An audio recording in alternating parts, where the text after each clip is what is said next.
Hello, and welcome to number 4, 5?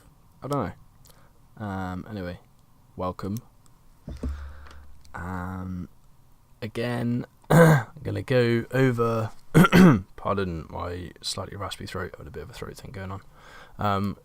This month we're going to take a look at what I've been working on recently, because, that's the stuff I remember what's going on.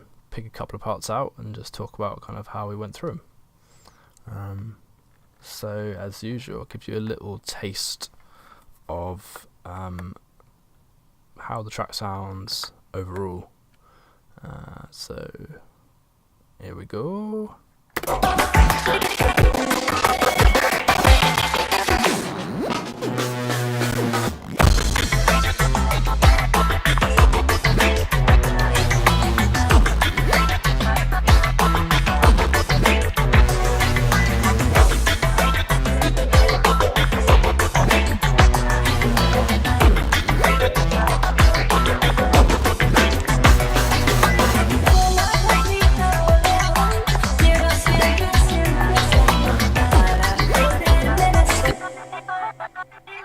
Cool. So you get the idea. I'm really happy with this track. It's quite fun. It's got some funny little bits in it, and it's got like a whole, I don't know, salsa maybe breakdown going on, which was super fun to make.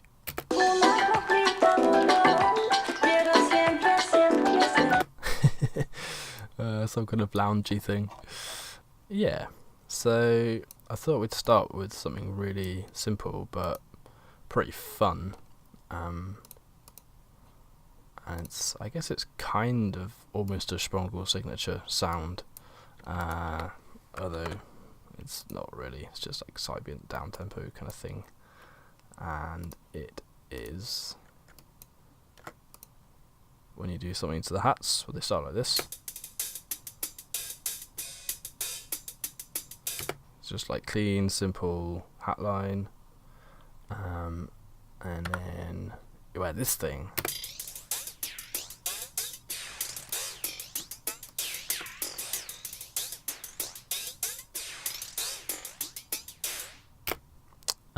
I'm sure a lot of you probably would know how to do this anyway, but just because it's really quick and easy, I thought I might as well show you. So I think most of the delays in Ableton have an option if you right click between repitch, fade and jump, and what that setting determines is how the delay acts when you change the length of the delay whilst it's playing a delayed sound. So on repitch, it's going to do that whole thing where if you make a longer delay, it's going to slow down. That was a very bad example, but nonetheless. So it's going to do that whole thing where and you speed up and it goes up in pitch. Fade, it's going to just kind of crossfade between the different times. And jump, it's just going to go straight to the next time and cut out the previous delay length. So this, of course, on repitch and on high or rather low millisecond settings gives us an opportunity to do some really fun stuff. So let's take the phaser off for a minute. So I've used a ping pong because I wanted, the hat's quite central, and if you put something like this over the top of the hat in the middle, it's going to wash the whole thing out. So these delays are being sent to the side so they can kind of have their own space.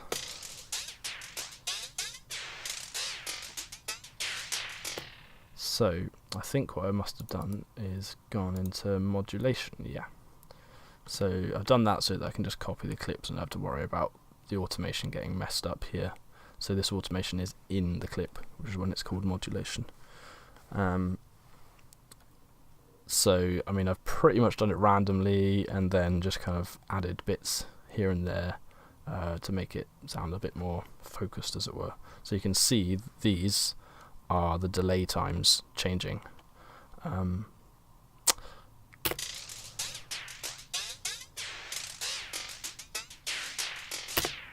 I was going to say what I might have done is mapped the delay time to a macro and then set the macro so only like the full macro goes up to, say, I don't know, 200 or something like that. and that means that you've got much more accuracy in here, whereas as it is, this goes all the way up to 999. But it seems I haven't done that, but that is an option if you wanted smaller delay times, more kind of flanging type effects and things like that. Just gives you can set the accuracy. And kind of on top of that, I've just added a really simple phaser, just to give another something that separates those side delays from the central thing. Yeah, I mean that's it, but it's super simple and really fun, and I like it as a sound.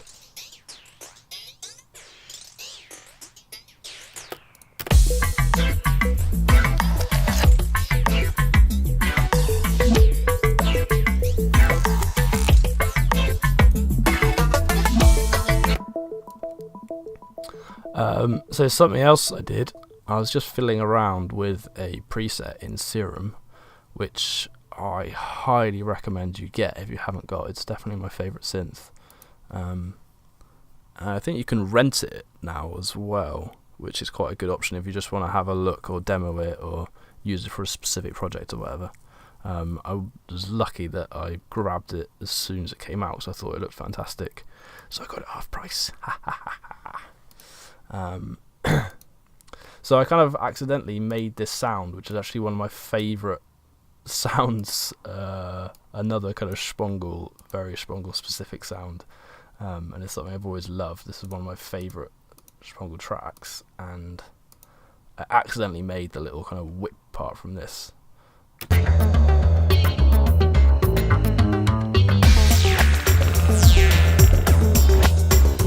That bit, the something about that really gets me.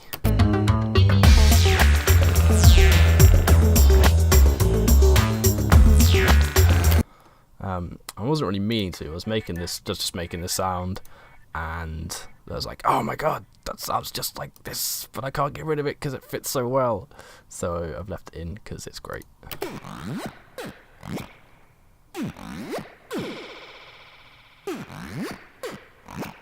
So obviously you're not trying to make a complete duplication of the original sound, because that would just be too far. But anyway, I thought I'd just show you how to do something like this. It's super simple, but I guess you could do it in Operator. I'm not sure, because the LFO is very limited in Operator and the modulation is quite limited. I'm not sure how this patch relies heavily on this kind of multi-stage LFO envelope thing. I'm not sure how you could do that in Operator. I'm not sure that you can automate the pitch of a single oscillator above the pitch bend range. That's something to look into. But if you do have Serum, I'm just going to go over this quickly, and it's a technique you can use elsewhere. So let's just bypass all the things and bring the level up. So what do we have? We've got a pretty basic saw. It's not a straight saw, but it is pretty much a saw sound.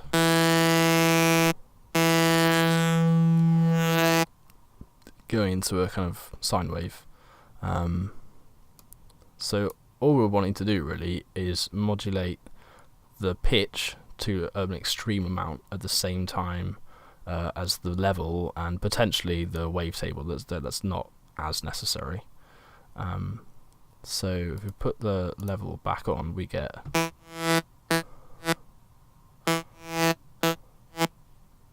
obviously you can do whatever pattern you want, but it's just fitted quite nicely. If we bring the wavetable back in,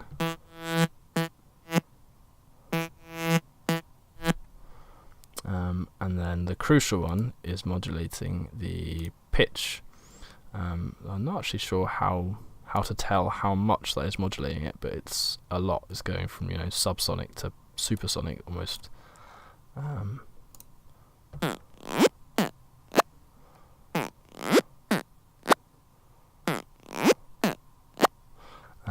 And then you can do, add other things like grab a little filter and put the same LFO onto the filter.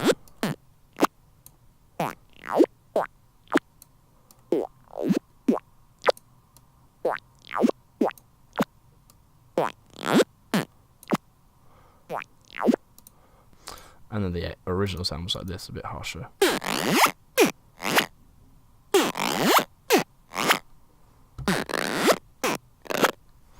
Yeah, so that's that. Super simple. What I might do, I might see if I can save the wavetable and the patch, and include it in the uploads, so you can have a look at that. I don't know how many of you have Serum, but if you do, then yeah, I'll see if I can do that for you. Okay, lastly, I just wanted to do a product endorsement, which is pretty unusual, but I've just found this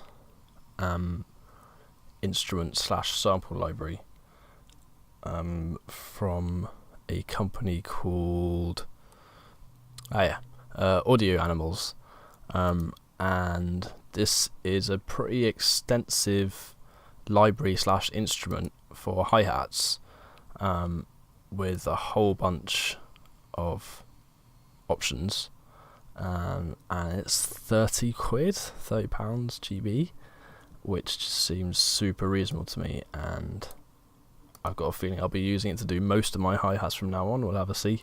I've not really tried it properly yet, so I thought we'd have a look at how easy it is to write a nice hi-hat line with it. I've got a kick and a snare prepared already, so let's see how that goes. So the kick and the snare, nice and simple.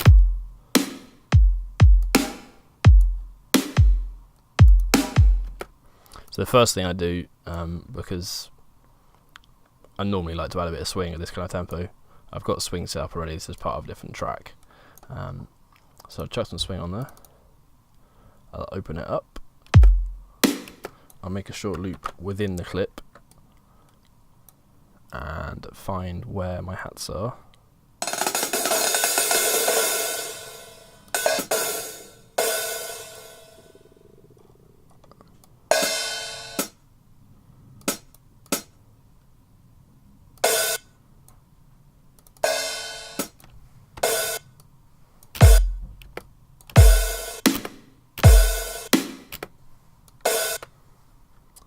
Okay, so because there's loads of hats here, what I'm gonna do is I'm gonna kind of highlight the ones that I want to keep or use.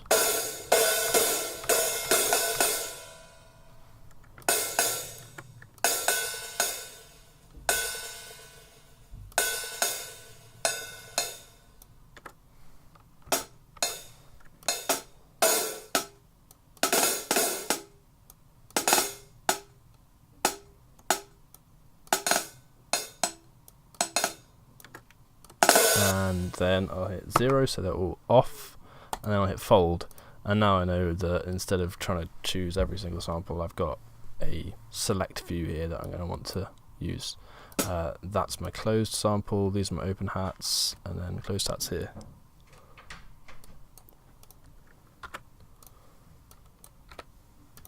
Okay, so I'll start off simple.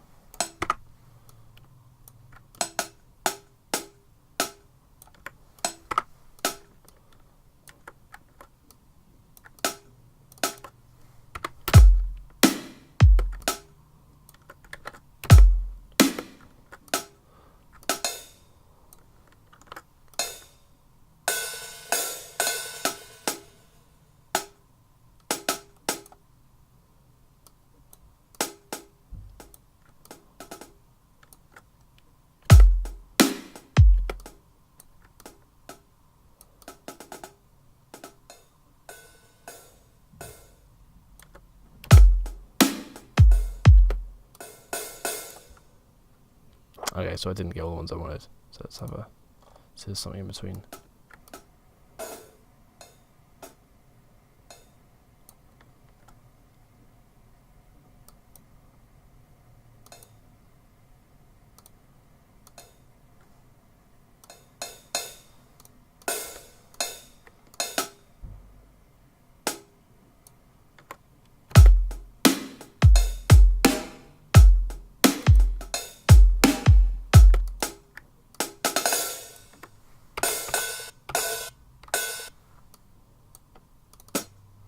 So I know that this sample, these black notes here specifically, have been allocated in this instrument so that no matter what the global release time is, these ones have a sharp release, because they're open hats, they have a sharp release so that they'll cut off as soon as it's there, whereas other ones, like, I don't know, other open hats apart from these black notes here, will just ring out forever unless the global release is down. So this means you can control when you want the clamp, the foot pedal, to come in.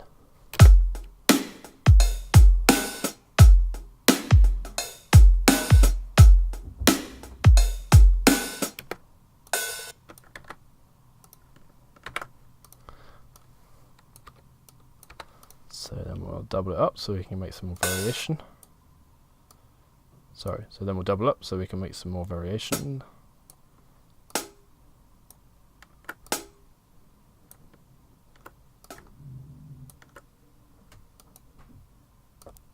Maybe a bit of a roll.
Okay, so I like the pattern, that's quite cool. So let's get onto the sound, see what you can do with this.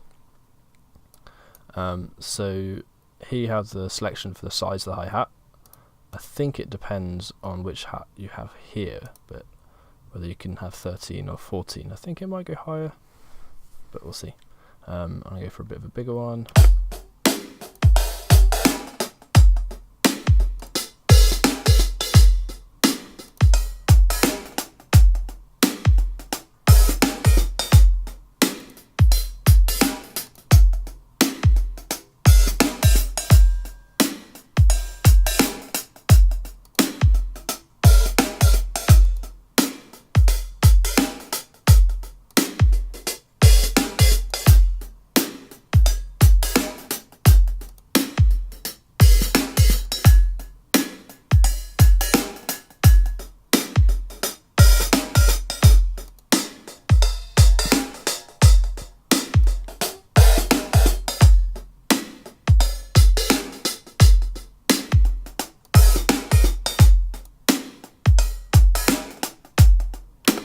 So I'm going to go for this power beat.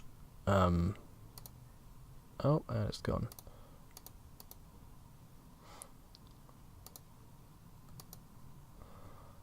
Also, it has a very handy function here, which reverses the samples.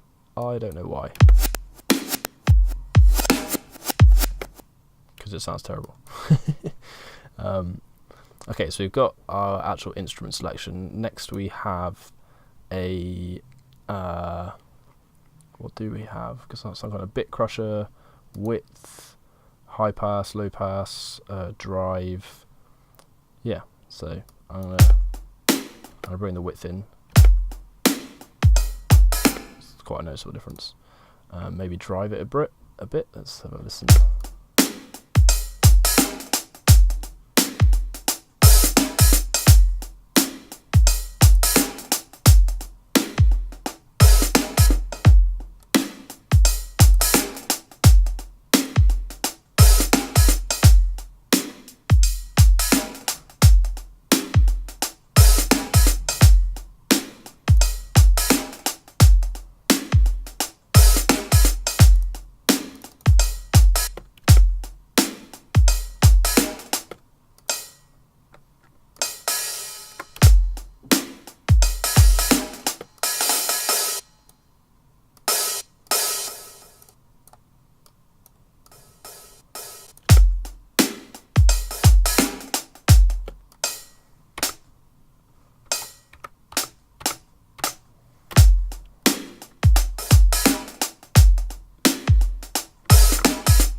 And this is just a a peaking EQ, I guess you could call it. I'm not sure. So you got a low pass filter here.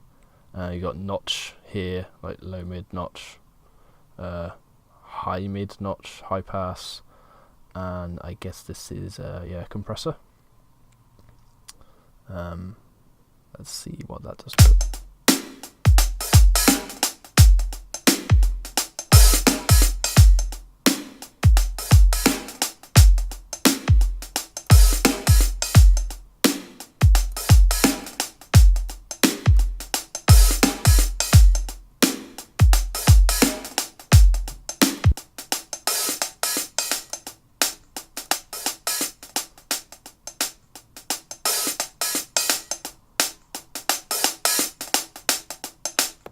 I mean, I'm going to leave that off because it makes it quite kind of sharp and intense. I don't really need it for hats. But let's see what this reverb sounds like. Ah, interesting, it was already on, I didn't realise.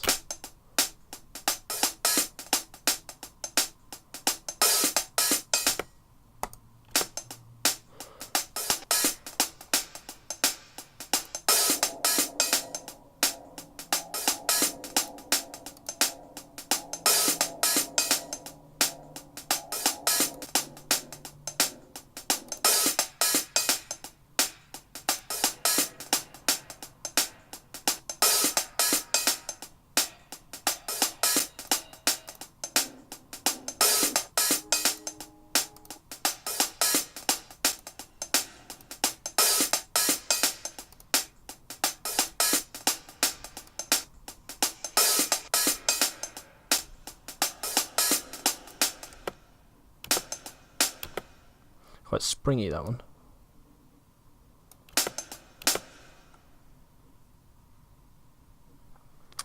Annoyingly, there's no width for the reverb, which kind of bugs me.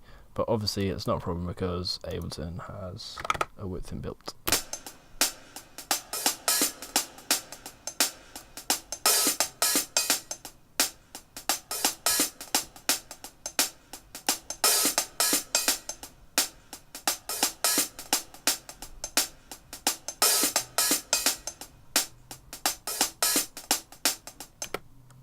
So that's not bad. Combine it with some shakers, tambourines, that kind of stuff, we'd probably have something perfectly usable.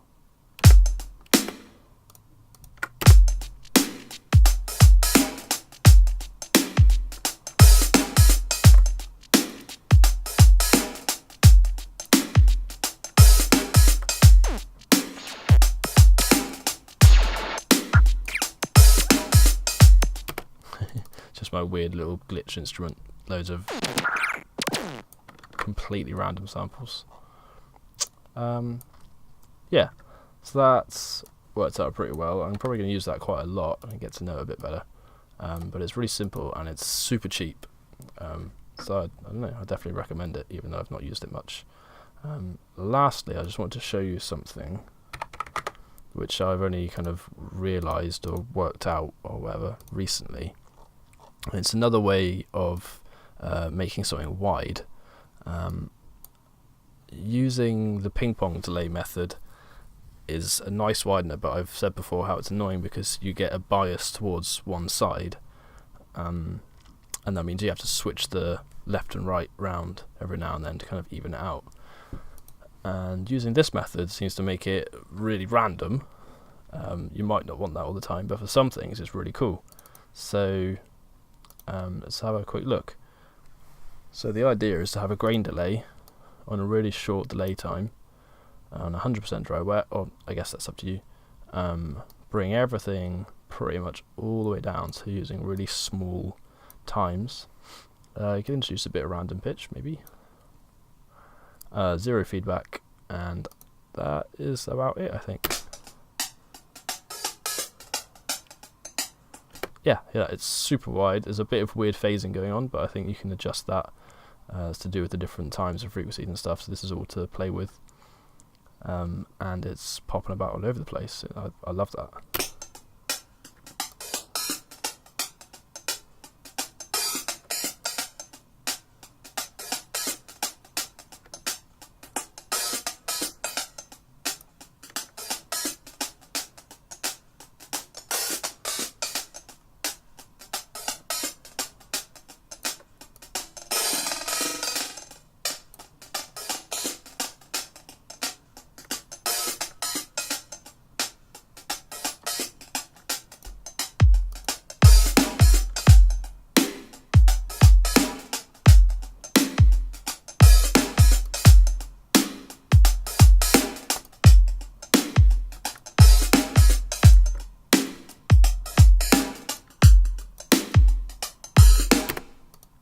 Anyway, yeah, you get the idea.